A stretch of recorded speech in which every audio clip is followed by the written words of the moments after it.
Okay, this is Darkness, right, from the year 2002, if I'm corrected. Very old movie. I heard about this a long time ago. I just never had a chance to get around to it. And this is the unrated version, of course. And I want to be honest with you, man. This movie is garbage, but I did saw the movie. I mean, I saw an IMDb reviewer, and they kind of explained it a little bit more. So this is my opinion of this movie.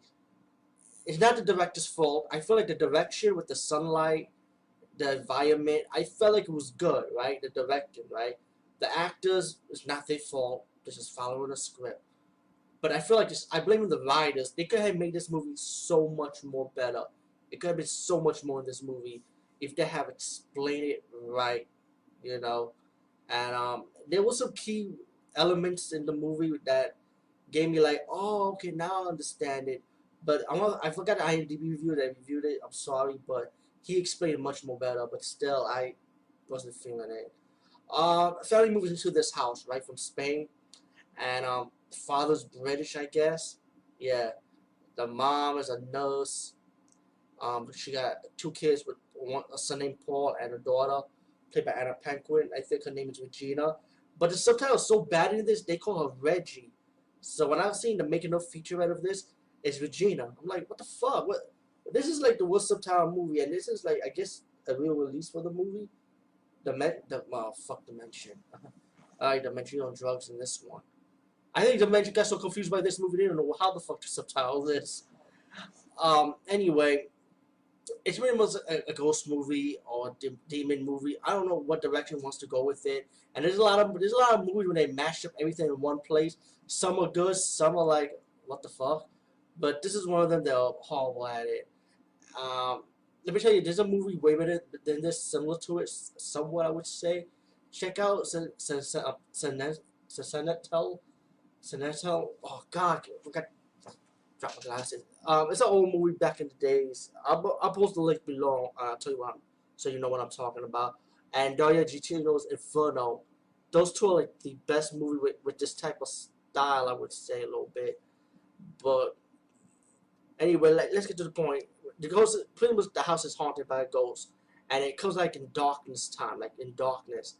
And you see these six kids running around, and the fast forward the movie, it's pretty much the kids got been sacrificed, right? And it was supposed to be seven kids. Six kids died. This last kid escaped, right? And the last this gonna contain spoilers. I have to spoil it to help to explain it better a little bit at least. The seventh kid that escaped is actually the father in this movie. He was the survivor. Now, of course, there is a plot. Who's behind it? Who's setting the whole thing up? Well, guess what? It's actually the father's father, Grandpa. He set the whole thing up because Grandpa was supposed to kill his son that time. He was supposed to kill his own kid because the kids, they can only die from the person that loves them. And the father at that time can't even do it, so he let his son escape. Of course, like I said, the son grew up. He has his own family. Now he's moving into this house. I guess because he has to work in Spain, for a better job or something. And while the haunting is going on, um, Anna Paquin's character starts seeing this crazy old man, start telling her and her boyfriend about this house, what is it about. And of course, as it leads up, it builds up that seven kids must be sacrificed to release an evil in this world, you know. And that's when I get kind of confused. I'm like, oh, what are you trying to do? Bring the Antichrist to this world? Is it going to bring hell? I mean, it was called the darkness for a reason. Because Grandpa set the whole thing up. Because when Regina comes to visit her Grandpa, right? Grandpa kind of captured her in the house to tie her up so she won't interfere in the ritual. You know what I'm saying? Because the seventh kid would have to die, which is the father. He needs to die. You know?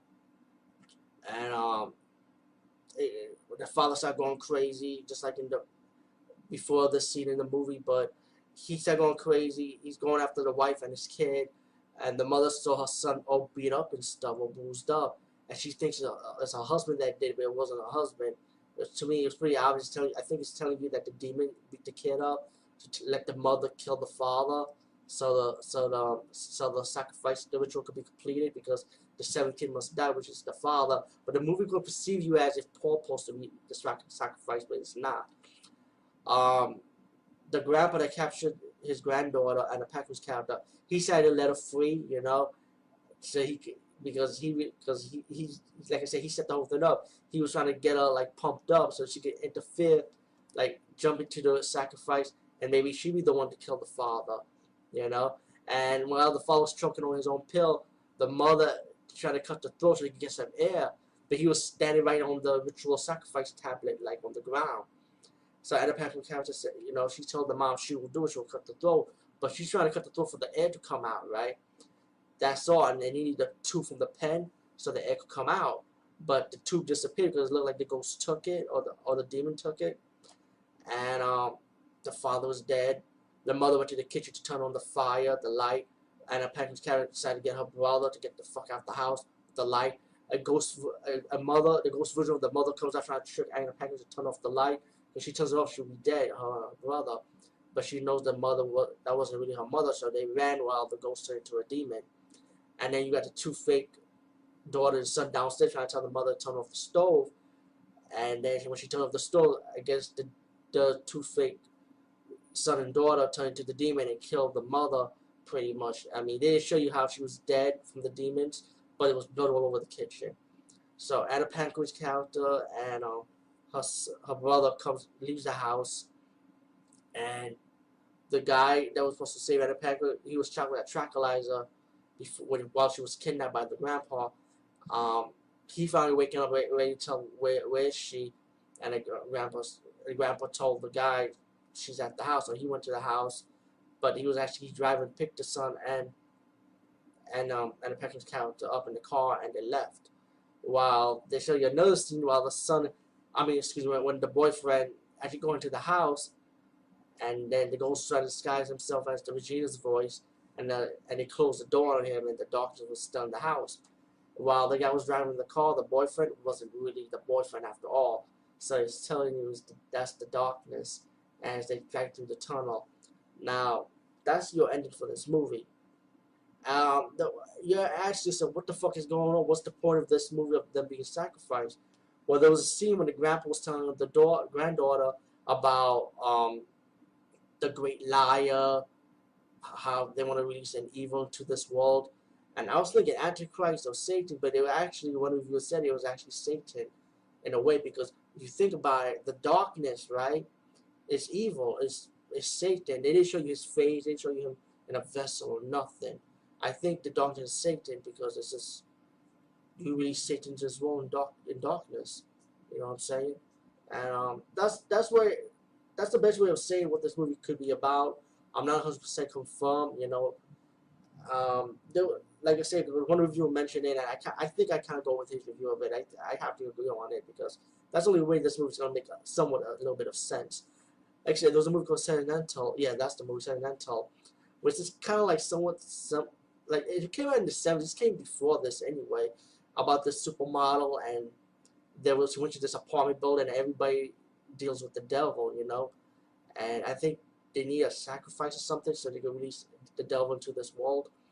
And the nun on top of the building or the house, I think, she protected the gates of hell from coming out. So that's why the demons can never come out, because of that blind nun. And then at the end, you got the supermodel pretty much took the place of the nun, you know, at the end. So yeah, I ruined the ending for you, but still, it's a good movie, Sentimental. Check it out, and also check out Inferno from Dario Argentino. That's another good movie. Yeah, like I said, this movie to me, it wasn't really all that. It's just, I wish they could explain it much more better, and maybe it would have been like decent to watch. I mean, it's not all that, but it's okay. So yeah, and plus I picked this up for $3, so hey, no complaints there, right? Anyway, peace guys, and see you later.